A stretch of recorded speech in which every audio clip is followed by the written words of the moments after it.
లక్షలు ఖర్చు పెట్టి నిన్ను డిగ్రీల మీద డిగ్రీలు చదివిస్తే నువ్వు సాధించిందేంట్రా? మళ్ళీ నేను సాధిస్తే ఏడుస్తావేంటి? అవునవును, నే లక్ష చూసి నిన్ను తొక్కేస్తున్నావు. మరి దీన్నేమంటారు దుఃఖావతి?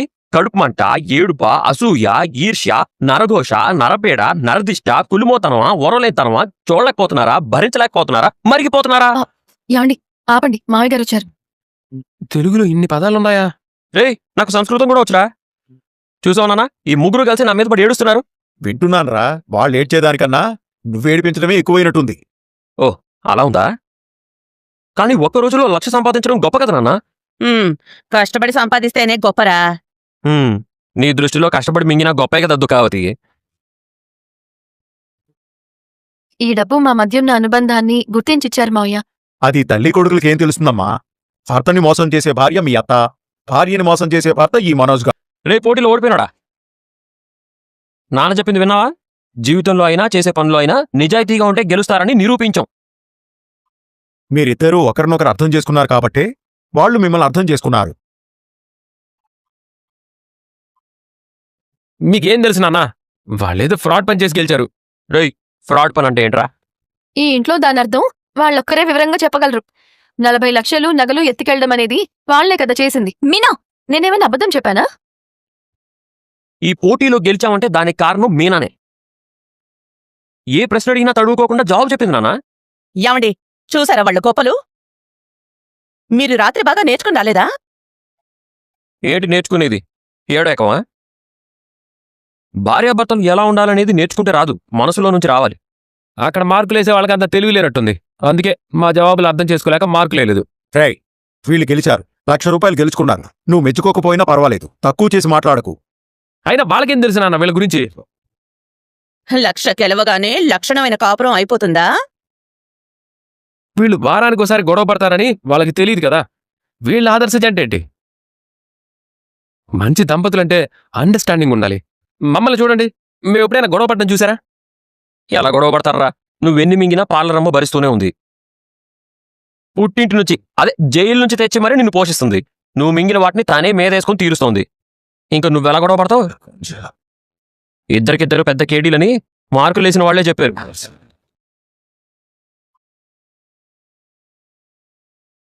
ఏమన్నారో చెప్పినా?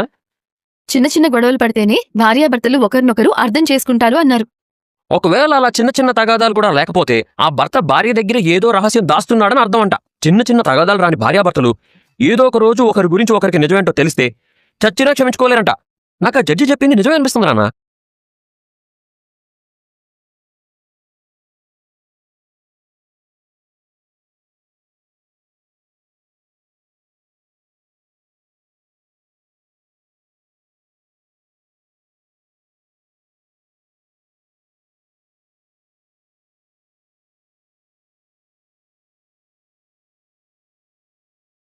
ఏమైంది? ఏమైంది? ఎందుకొచ్చేసావు? ఏం లేదత్తయ్యా. అక్కడ మార్కులేసేవాళ్ళు ఏం చెప్పారు? ఏం లేదత్తయ్యా. బాలు ఎప్పుడూ ఏదో ఒకటి అంటూనే ఉంటాడు కదా. మీనా కూడా అదే మాట చెప్పిందిగా. మీనా అబద్ధాలాడదని గ్యారంటీ ఏముందత్తయ్యా? అవును, అది మాత్రం అబద్ధం ఆడాల్సిన అవసరం ఏమొచ్చింది? అసలు మీరు ఏ విషయం మాట్లాడుతున్నారత్తయ్యా? ఇంతసేపు నువ్వు ఏదనుకుని జవాబు చెప్పావు? అక్కడ కూడా ఇలాగే వాళ్ళొకటి అడిగితే మీరిద్దరూ ఇంకో జవాబు చెప్పినట్టున్నారు, అంతేనా? మరీ అంత చదువురాని వాళ్ళమా అత్తయ్యా? అయితే ఈ మాటకు అర్థమేంటో చెప్పు. అక్కడ వాళ్ళు ఏమన్నారు? వాళ్ళు మీ ఇద్దరి మధ్య గొడవలు లేవంటే దానర్థం దాపరికాలున్నట్టా? సీక్రెట్లున్నట్టా? ఒకరినొకరు మోసం చేసుకున్నట్టా? ఇన్నేళ్లు మావయ్యతో కాపురం చేసినా మీకే ఈ విషయం తెలియాలత్తయ్యా. మాకు తెలీదు. వాళ్ళు సగం ఇంగ్లీష్లోనే మాట్లాడారు కాబట్టి వీళ్ళకేం అర్థమైందో అదే చెప్పారు. నాకు చాలా టైట్గా ఉందత్తయ్యా. నేను వెళ్ళి రెస్ట్ తీసుకుంటాను.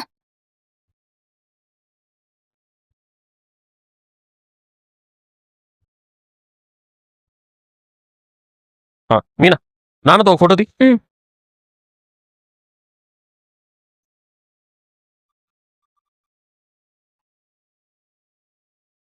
నాన్న, ఈ చెక్ రాగానే స్టేజ్ మీద నీకే ఇవ్వాలనుకున్నా. చెక్ ఇస్తానని చెక్క ముక్కిస్తావేంటి? డబ్బులు అకౌంట్లో వేస్తారంట.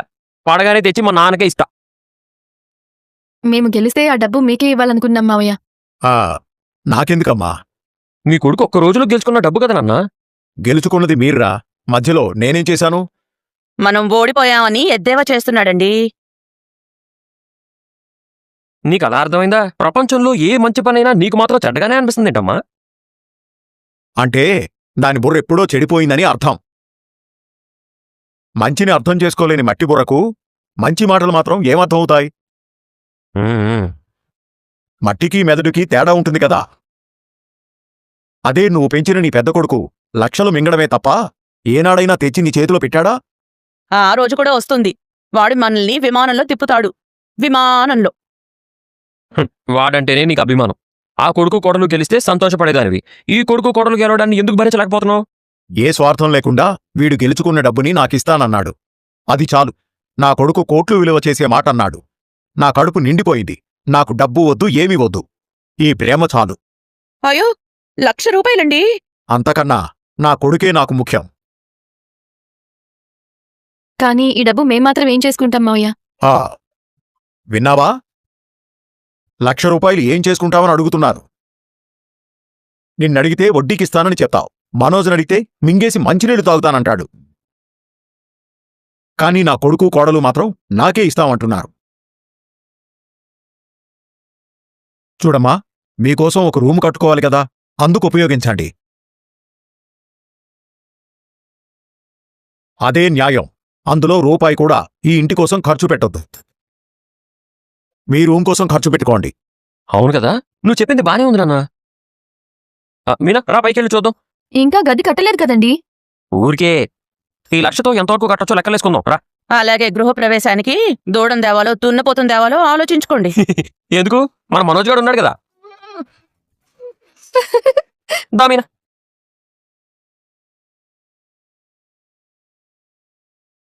ఆలు లేదు, సోలు లేదు. కొడుకు పేరు సోమలింగం అని ₹1,00,000 రూమ్ కట్టేస్తారంట. ₹1 ఉంది, ఇంకో ₹99 మాత్రమే ఉంటే 100 అవుతుంది అని వెనకటికొకడు వెరిబాగులవాడు అనుకున్నట్ట. కారు కొన్నవాడు, ఇంకో కారు కొన్నవాడు, స్కూటీ కొన్నవాడు, ₹1,00,000 సంపాదించగలిగినవాడు ఒక రూము కట్లేడా? 40 లక్షలు ఎత్తుకెళ్లినవాడు, హనీమూన్ కోసం ఇంకో 1,00,000 దొంగతనం చేసినవాడు, తమ్ముడి భార్య నగలు అమ్ముకొని తన చవటతనాన్ని దాచుకున్నవాడు, వాడు ప్రయోజకుడై నిన్ను విమానంలో తిప్పుతాడని ఇప్పటినుంచే గాల్లో తేలిపోతున్నావు.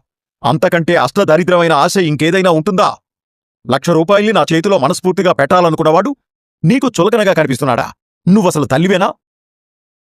అక్క,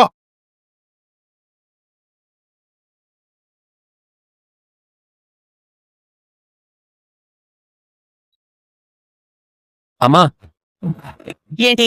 పోటీల్లో వాళ్ళు అడిగిన ప్రశ్నలకు నేను తెలివిగా సమాధానం ఇచ్చాను. అదే వాళ్ళ బుర్రకు ఎక్కలేదు. వాళ్ళకి అర్థమయ్యేలాగా ఇంకో జవాబు ఇవ్వచ్చని ఇప్పుడే గుర్తొచ్చిందమ్మా. అవునా? దాందే ఉంది. ఇప్పుడెళ్ళి చెప్పరా. వాడికిచ్చిన చెక్కును లాక్కుని నీ చేతిలో పెడతాను. మోహన్ చూడు, తెలివిగా జవాబిచ్చాడంట. నీకన్ని తెలివితేటలే ఉంటే ఇన్ని నిందలు పడాల్సిన కర్మ నీకేంటి? నిన్ను వెనకేసుకురావాల్సిన కర్మ నాకేంటి? అన్నిట్లోనూ లేటే కదరా నువ్వు. పుట్టేటప్పుడు కూడా నొప్పులు మొదలయ్యాక 2వ రోజుకి పుట్టావు. ఏడవడం కూడా గంటన్నర తర్వాత ఏడ్చావు. నడవడానికి 2 ఏళ్లు పట్టింది. మాట్లాడడానికి 3 ఏళ్లు పట్టింది. కాని ఇన్నేళ్లు పట్టినా నిన్ను మార్చలేక నాన్న మాటలు పడే కర్మ నాకు పట్టింది. ఇప్పుడు నేనేమన్నానని? పుట్టినప్పటి నుంచి జరిగినవన్నీ గుర్తు చేసుకుని మరీ తిడుతున్నా. పోరా, మళ్ళీ పాల డబ్బా మొహం వేసుకుని నిలబడ్డావు. ఆగు. పోటీలో మార్కులేసిన వాళ్ళు ఏమన్నారు? నా అంత జీనియస్ని ఎక్కడ చూడలేదా మరమ్మా? అవును మరి.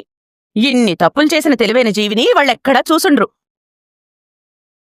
అది కాదు, భార్యాభర్తల మధ్య రహస్యాలుంటే గొడవలు రావంటారు కదా, అది నిజమేనా? చెప్పు.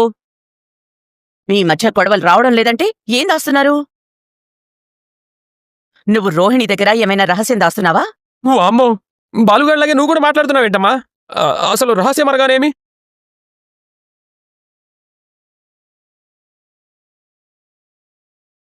ఎవరి దగ్గర ఏం దాస్తున్నారో? ఏముంది దాచడానికి?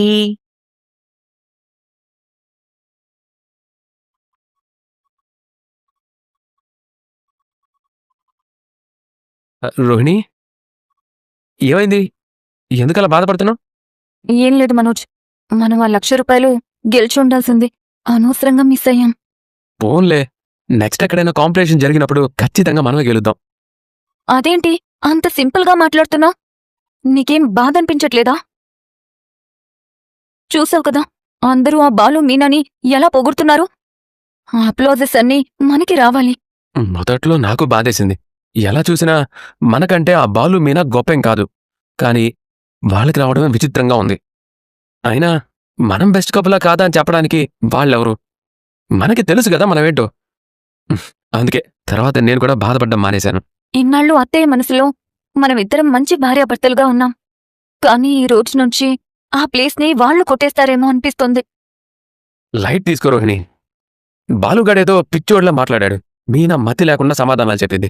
అవి అర్థం కాక చాలా గొప్పగా సమాధానం చెప్పారనుకుని ఆ బ్రెయిన్ లేని జడ్జిలు వాళ్ళిద్దరినీ సెలెక్ట్ చేశారు, గెలిపించారు. ఎవరు ఒప్పుకున్నా ఒప్పుకోకపోయినా మన ఇద్దరమే బెస్ట్ కపుల్. నీకొక విషయం చెప్పనా? నా లైఫ్లో నాకు దొరికిన బెస్ట్ గిఫ్ట్ నువ్వు. ఆ విషయంలో నేను చాలా అదృష్టవంతుణ్ణి. నీతో ప్రేమలో పడకముందు నేను ఒక అమ్మాయితో లివింగ్ రిలేషన్లో ఉన్నానని తెలిసినా కూడా నువ్వు నన్ను యాక్సెప్ట్ చేశావు. నేను చేసిన చిన్న చిన్న తప్పుల్ని కూడా యాక్సెప్ట్ చేశావు. ఏమైపోతానో అని భయపడుతున్న నన్ను ఒక బిజినెస్ మ్యాన్లా మార్చేశావు. నాకెంతకంటే ఏం కావాలి చెప్పు? అది మీ నాన్న డబ్బుతో స్టార్ట్ చేసిన బిజినెస్ కదా, అందులో నా క్రెడిట్ ఏముంది? డబ్బు ఒక్కటుంటే సరిపోదు రోహిణి, మంచి ఐడియాస్ కూడా ఉండాలి. నీ ఐడియాతోనే మనం బిజినెస్ స్టార్ట్ చేశాం. ఈ ఒక్క విషయంలోనే కాదు, నా లైఫ్లో జరిగే ప్రతి మంచి విషయంలోనూ నువ్వున్నావు. నువ్వు నా బెస్ట్ వైఫ్ అని చెప్పడానికి ఇంతకంటే ఇంకేం కావాలి? అది సరే, నేను నీకు మంచి హస్బెండేనా? మంచి హస్బెండ్ కాకపోతే నేను నీతో ఇంత సంతోషంగా ఉండగలనా? నాకు చాలా మంచి లైఫ్ ఇచ్చావు, మంచి ఫ్యామిలీనిచ్చావు. అమ్మ లేదు, నాన్నెక్కడో దూరంగా ఉన్నారు. ఒంటరిగా ఉంటున్నానేమోనన్న బాధని నాలో పోగొట్టా. నన్నెప్పుడు ఏ విషయంలో కూడా ప్రెషర్ చేయలేదు. అందుకే నాకు అనిపిస్తూ ఉంటుంది మనమిద్దరం బెస్ట్ కపుల్ అని. అనిపించడం ఏంటి? ఎప్పుడూ బెస్ట్ కపులే మనం. నిజానికి తప్పు నాదేలే. ఆ జ్యోతిష్యుడు చెప్పిన కలర్ వేసుకోకపోవడం వల్లే మనం ఓడిపోయామనిపిస్తుంది. సరే, అది పక్కన పెట్టు. నాకొకటి అర్థం కావట్లేదు. ఏంటి? ఆ జడ్జిలేమో భార్యాభర్తల మధ్య గొడవలుంటేనే వాళ్ళ మధ్య అండర్స్టాండింగ్ ఉంటుంది అన్నారు. కానీ మనిద్దరి మధ్య ఏంటి? అసలు ఎప్పుడు ఎలాంటి గొడవలు లేవు. అంటే మనిద్దరి మధ్య అండర్స్టాండింగ్ లేనట, లేదా ఏదో దాస్తున్నట? ఏ అలా ఏం లేదు. మనమిద్దరం ఏం దాచాం? ఏం దాచలేదు కదా. అలా అని కాదు రోహిణి. నేనెప్పుడైనా ఏదైనా చిన్న చిన్న తప్పులు చేసి నీ దగ్గర దాచినా తర్వాత దొరికిపోతుంటాను. నువ్వు ఆ తప్పుల్ని సరిదిద్దుతూ ఉంటావు. కానీ నువ్వొక చిన్న తప్పు చేసినట్టు కూడా మన మధ్య డిస్కషన్ రాలేదు. వాళ్ళన్నారు చూసావా, నువ్వు ఖచ్చితంగా ఏదో దాస్తున్నావని. అందుకే అలా అడుగుతున్నాను. వాళ్ళంటే మాత్రం నీకనిపిస్తుందా నేను దాస్తున్నానని? రోహిణి, మనం ఒకరినొకరం ప్రేమించుకున్నాం. మన ఇద్దరి మధ్య దాపరికాలు ఉండవనే నా నమ్మకం. ప్రేమన్న చోట సీక్రెట్స్ ఉండవు. మళ్ళీ చెప్తున్నాను, నువ్వే నా బెస్ట్ వైఫ్. లైఫ్ అంతా మనిద్దరం ఇలాగే ఉండాలి.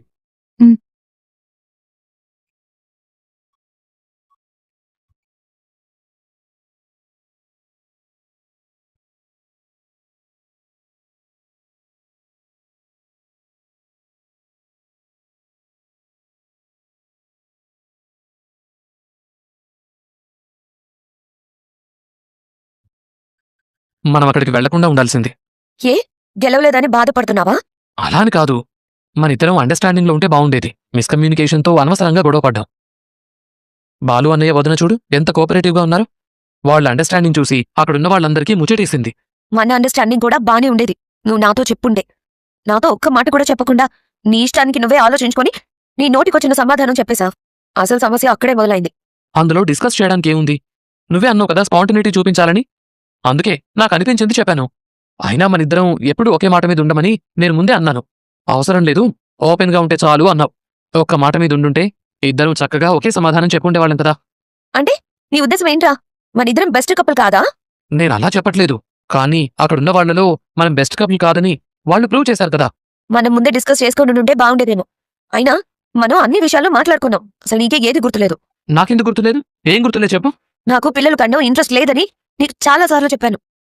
నువ్వు రెస్టారెంట్ పెట్టుకోవాలన్నావు కానీ అక్కడికెళ్ళి నాకు 4 పిల్లలు కావాలన్నావు అలా ఎందుకు చెప్పావు? అంటే మనం వద్దనుకుంటున్నామని అందరిలో చెప్తే బాగోదు కదా. అది మన ఇద్దరు పర్సనల్ డెసిషన్. అందుకే మార్క్స్ కోసం అలా చెప్పాను. ఇప్పుడేమైంది? నువ్వు ఒక ఆన్సర్ చెప్పావు, నేను ఒక ఆన్సర్ చెప్పాను. ఫైనల్ గా మనం ఓడిపోయాం. ఇదిగో ఇలా మాట్లాడే అక్కడ అనవసరంగా గొడవ చేసి ఓడిపోయేలా చేశావు. నా వల్లే గెలవలేదంటావా? ఓకే అలాగే, నువ్వన్నావు కదా. శృతి, నీకు నా మీద కోపం రాలేదా? నువ్వు నన్నేమీ అనలేదా? నేను ఒక్కనే నిన్ను అన్నానని ఫీల్ అవుతావేంటి? నేను ఫీల్ అవుతుంది మనం ఓడిపోయినందుకు కూడా కాదు. అంతమందిలో మనిద్దరం 4 పిల్లల్ని కనాలని అన్నావు కదా, అందుకే నాకు కోపం వచ్చింది. నేను ఇప్పటికిప్పుడు కందామని చెప్పలేదు కదా. ఏదైతే ఏంటి, అయినా నేను నీకు పిల్లల్ని కనిచే మిషన్ లాగా కనిపిస్తున్నానా? నేను వద్దు వద్దు అంటుంటే నువ్వు పిల్లలు పిల్లలు అంటావు. అయ్యో, నువ్వింత సీరియస్ గా తీసుకుంటావని నేను అనుకోలేదు. ఎందుకు ఇలా మాట్లాడుతున్నావు? ఓహో, అంటే ఇది నీకు సీరియస్ గా తీసుకోవాల్సిన టాపిక్ లా అనిపించట్లేదా? అది కాదు శృతి, ఎందుకు ఇంతలా వితండవాదం చేస్తావు? నేనేం మాట్లాడుతున్నానో అర్థం చేసుకోవడానికి ట్రై చేయి. నేను మాట్లాడేది నీకు అర్థం కాదు, నేను మాత్రం నిన్ను అర్థం చేసుకోవాలి. ప్రతి ఒక్కరూ అమ్మాయికి పెళ్లి అవ్వగానే వెంటనే పిల్లల్ని కనేసేయాలి, తల్లైపోవాలి, వాళ్ళని సాకాలి, ఇదే ఆలోచిస్తారు. కానీ వాళ్ళకి ఏమి ఇష్టం, వాళ్ళు అసలు ఏమవ్వాలనుకుంటున్నారు, వాళ్ళ కెరియర్ని ఎలా ప్లాన్ చేసుకోవాలనుకుంటున్నారు, ఇవన్నీ చూడరే. కాలం మారుతున్నా ఈ మనుషులు ఎందుకు మారట్లేదు రవి? చూడు శృతి, నువ్వు ఓవర్ ఇమాజినేషన్ చేసుకుంటున్నా, అందుకే నీకిలా అనిపిస్తోంది. ఇక్కడ ఎవరి లైఫ్ వాళ్ళది, ఎవరి నిర్ణయాలు వాళ్ళవి. పిల్లల్ని కనాలా వద్దా అనేది ఆ భార్యాభర్తలు ఇద్దరి మధ్య ఉన్న అండర్స్టాండింగ్ బట్టి ఉంటుంది. నేను చెప్పింది నీకేదైనా తప్పుగా అనిపిస్తే ఐఎమ్ సారీ. నాకసలు పిల్లలే వద్దు, ఓకేనా? లేదు, అంత నీ ఇష్టమేనా? నాకిప్పుడు పిల్లలు కావాల్సిందే. ఏంటి ఏంటి అలా చూస్తున్నావు? పోనీలే, కనీసం ఈ మాటకైనా ఓకే చెప్పింది. చెప్పు, ఏంటి అలా చూస్తున్నావు? ఏం లేదులే, ఏం లేదు.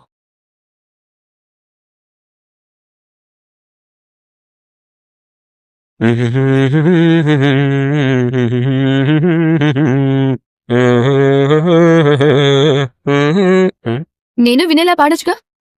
నువ్వు వినేలాగా నేను పాడితే లేడీలాగా 120 స్పీడ్లో పారిపోతావు. ఏంటా పాట? అందరూ బాగుండాలి, అందులో మనం ఉండాలి అని అర్థం వచ్చే పాట. అందరూ బాగుండాలంటే అందులో మనోజ్ గారు ఉండకూడదని వాళ్ళకేం తెలుసు పాపం.